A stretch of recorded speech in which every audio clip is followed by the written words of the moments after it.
Job के नाम पर या फिर पढ़ाई के नाम पर हमारी बहन बेटियां घर में सहयोग करना भूलती जा रही है। ऐसा नहीं होना चाहिए। भले ही आप कैसी ही पढ़ाई करें, भले ही आप कैसे ही जॉब करें, लेकिन घर में सहयोग करने की आदत जरूर रखनी चाहिए। घर में सहयोग करने की आदत जरूर रखनी चाहिए। एक बार क्या हुआ, एक महानुभाव ने अपने बेटे की शादी कहीं पर की, तो वो एक दिन समधन जी से मिलने के लिए गए। तो उन्होंने देखा कि जैसे ही वो समधन जी से मिलने के लिए गए तो समधन जी तो घर के काम कर रहे थे, लेकिन उनकी बेटी मोबाइल में व्यस्त थी। उनकी बेटी मोबाइल में व्यस्त थी, मोबाइल को चला रही थी। ये देखकर के उनको बड़ा अजीब लगा कि माँ तो काम कर रही है और मेरी होने वाली बहू तो आराम कर रही है। मेरी होने वाली बहू तो आराम कर रही है। ठीक है, उन्होंने इग्नोर कर दिया। दूसरी बार फिर जब वो समधन जी से मिलने के लिए गए तो देखा कि समधन जी तो घर के झाड़ू पोछे कर रही है और बेटी फोन पर किसी और से बातें कर रही है। ये देख करके उनको बड़ा अजीब लगा। वो वापस घर पर आए और घर पर बात की कि अपनी होने वाली बहू की तो ये स्थिति है, और कहते हैं कि उन्होंने संबंध विच्छेद करने का निर्णय ले लिया। जब ये बात वहां पर पहुंची और ये हकीकत बताई गई तो उस बेटी को एहसास हुआ कि वास्तव में मैं जो कर रही हूँ ठीक नहीं कर रही हूँ। और उसने वापस माफी मांगी और कहा कि आज के बाद मैं ध्यान रखूंगी और घर में अपना पूरा सहयोग देने की कोशिश करूंगी। तो वापस वो रिश्ता जुड़ गया। तो कहने का अभिप्राय है कि घर में सहयोग करने की आदत जरूर होनी चाहिए। घर में जितने भी मेंबर है, चाहे छोटा मेंबर हो चाहे बड़ा मेंबर हो, पर घर में सहयोग करने की हमारी भावना, हमारी आदत जरूर रहनी चाहिए। और नंबर 2, महिलाओं को मर्यादाओं का सदा ध्यान रखना चाहिए, क्योंकि याद रखना इतिहास हमें सिखाता है कि सीता मैया ने एक बार लक्ष्मण रेखा का उल्लंघन किया था।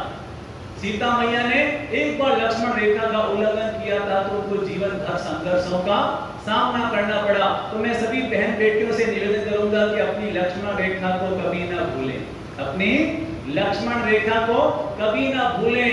अगर लक्ष्मण रेखा का उल्लंघन करेंगे, अगर हम अपनी मर्यादाओं का उल्लंघन कर लेंगे, तो मानकर चलिए आने वाले समय में हमारे बहुत बड़ा खतरा तैयार हो जाएगा। तो प्लीज अपनी मर्यादाओं को कभी ना भूलें। अपनी मर्यादाओं का हमेशा ध्यान रखें। याद रखना,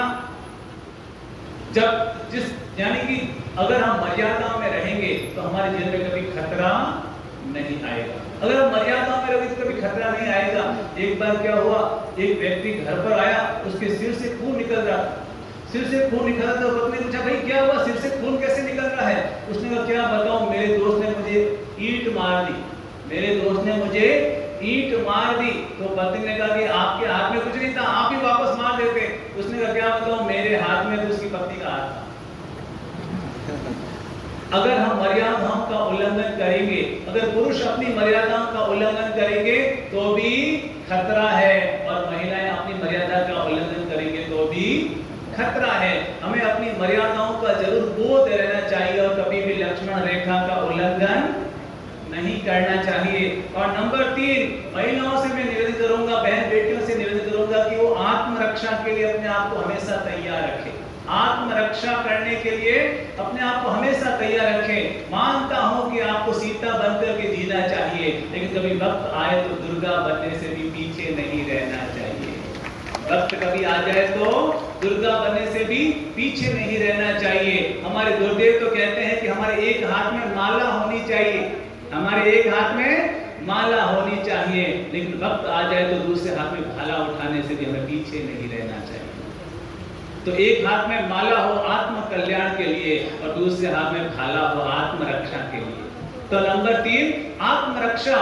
इस बात का बोध रखना चाहिए कि हम अपने आप को इतना मजबूत बनाएं कि कोई खतरा आए तो ऐसा नहीं कि हम एकदम ढीले पड़ जाएं, एकदम कमजोर पड़ जाएं, वरन हम अपने आप में आत्मरक्षा से भरे हुए रहें। और नंबर 4, वह कि अपनी पहनावे के प्रति हमेशा सावधान रहें। अपने पहनावे के प्रति हमेशा सावधान रहें। पुरुषों का तो आज भी पहनावा बिल्कुल अप टू डेट है। पुरुषों का पहनावा तो आज भी बिल्कुल मर्यादित है, पर बहन बेटियों और महिलाओं का पहनावा दिनों दिन बहुत ज्यादा बदलता जा रहा है। न केवल बदलता जा रहा है, बहुत ज्यादा बिगड़ता भी जा रहा है। नीचे के कपड़े जा रहे हैं। प्लीज इस बात का ध्यान रखने, अपनी बहन बेटियों को भी सजग करें, सावधान करें कि अपने पहनावे को कभी बिगड़ने ना दें, अपने पहनावे को कभी बिगड़ने ना दें। क्योंकि याद रखना, आपको मालूम है जब आप मोबाइल खरीदते हैं, जब आप मोबाइल खरीदते हैं तो कंपनी के द्वारा जब मोबाइल दिया जाता है तो उसके ऊपर कोई स्क्रीन कार्ड लगा हुआ नहीं होता। जब हम मोबाइल खरीदते हैं तो उस पर कोई स्क्रीन कार्ड लगा हुआ नहीं होता है या मोबाइल पर कोई कवर लगा हुआ नहीं होता है। लेकिन आप बताएंगे फिर हम मोबाइल पर कवर क्यों लगाते हैं? हम मोबाइल पर कवर क्यों लगाते हैं, उसके ऊपर स्क्रीन कार्ड क्यों लगाते हैं? ताकि वो लंबे समय तक सुरक्षित रहे, लंबे समय तक सेफ रहे। तो पहनावा और कुछ नहीं है, सही पहनावा तो मोबाइल पर चढ़ा हुआ कवर है। सही पहनावा तो मोबाइल पर चढ़ा हुआ कवर है जो उसकी रक्षा के लिए ही हुआ करता है।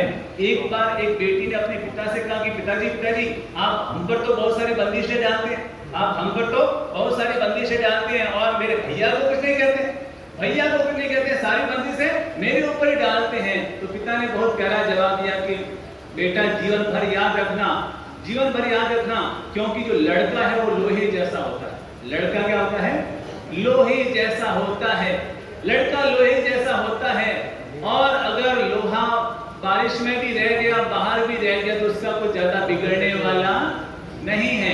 लड़का लोहे जैसा होता है और उसमें अगर कुछ हो भी गया तो ज्यादा फर्क नहीं पड़ता है। पर लड़की तो हीरे जैसी हुआ करती है, पर लड़की तो हीरे जैसा हुआ करती है। अगर उसमें थोड़ा सा भी अगर स्क्रैच आ जाता है तो उसकी कीमत खत्म हो जाती है, उसकी कीमत कम हो जाती है। जब माँ पिता ने बेटी को इस तरह से समझाया तो उसको समझ में आया कि हाँ, अब मुझे समझ में आया कि बेटे से ज्यादा बेटी पर मर्यादा की बात क्यों की जाती है। तो अपने जीवन में हमेशा मर्यादा के प्रति सजग रहना चाहिए। और अंतिम निवेदन मैं करूंगा कि बहन और बेटियों को और सारी बहनों को इस बात का सदा ध्यान रखना चाहिए, घर में ऐसा कोई व्यवहार मत कीजिए जिससे हमारे पति का माथा खराब हो जाए। अपने घर में कभी ऐसा व्यवहार मत करो कि पति का माथा खराब हो जाए। प्लीज अपनी बोलचाल को, अपनी जीवन शैली को, अपनी भाषा शैली को, अपनी व्यवहार शैली को हमेशा उत्तम बना करके रखें। एक पति पत्नी रास्ते से जा रहे थे, पत्नी बोले जा रही थी।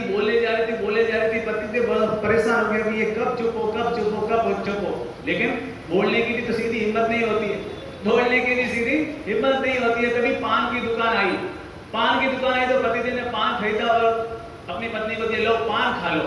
तो पत्नी ने पान खाया और कहा कि तुम क्यों नहीं पान खा रहे हो? तो उन्होंने कहा कि मैं तो बिना खाए चुप रह सकता हूँ, मैं तो बिना खाए चुप रह सकता हूं। तो प्लीज कहीं ऐसा ना हो कि हमारी भाषा ऐसी हो कि सामने वाला हमारे से हाथ जोड़े कि भैया आप तो शांत हो जाओ। प्लीज, परमात्मा की इतनी बड़ी कृपा है कि उसने महिलाओं में बहुत सारे सद्गुण भरे हैं, लेकिन ये जबान का कंट्रोल नहीं रहता तो सारे सद्गुणों पर पानी फिर जाता है। ये जबान पर कंट्रोल नहीं रहता तो सारे सद्गुणों पर पानी फिर जाता है। तो प्लीज अपनी जबान पर हमेशा नियंत्रण बना करके रखें, अपनी बोलचाल को हमेशा व्यवस्थित बना करके रखें। एक बार सर्दी का समय था, चोरियां बहुत ज्यादा हो रही थी, तो पत्नी ने चिल्लाते हुए कहा, अरे ऊपर वाला गेट देख लिया, बंद तो कर दिया ना? पतिदेव ने हाँ बंद कर दिया। वो साइड वाला दरवाजा बंद कर दिया ना? अरे हाँ कर दिया। भगवान कर दिया। अरे वो पीछे वाली खिड़की बंद कर दी ना? अरे हाँ भगवान कर दिया। एक दरवाजा नहीं बंद कर रहा है। पत्नी ने कहा कौन सा? तेरा मुंह। प्लीज तू इसे बंद कर दे तो घर में शांति हो जाएगी। तो प्लीज अपनी बोलचाल, अपनी भाषा शैली, इसको हमेशा विवेकपूर्ण बना करके रखें। तो अगर ये छोटी छोटी बातों का अगर पुरुष लोग भी ध्यान रखेंगे और महिलाएं भी ध्यान रखेंगी तो मानकर चलिए नारी रक्षा हमेशा सुरक्षित बनी हुई रहेगी और हमारे भारत का भविष्य हमेशा उज्जवल बनता चला जाएगा। बेटी है सम्मान हमारा, बेटी है अभिमान, बेटी है सम्मान हमारा, बेटी है अभिमान। जिस घर में बेटी जन्मे वो घर स्वर्ग समान, वो घर स्वर्ग समान। हम अपनी बहन बेटियों की रक्षा के प्रति सदा सन्नद्ध रहें, सजग रहें, सावधान रहें और ऐसा वातावरण बनाने की कोशिश करें कि हमारी नारी सुरक्षा के प्रति अहोभाव हमेशा बना हुआ रहे। इसी भावना के साथ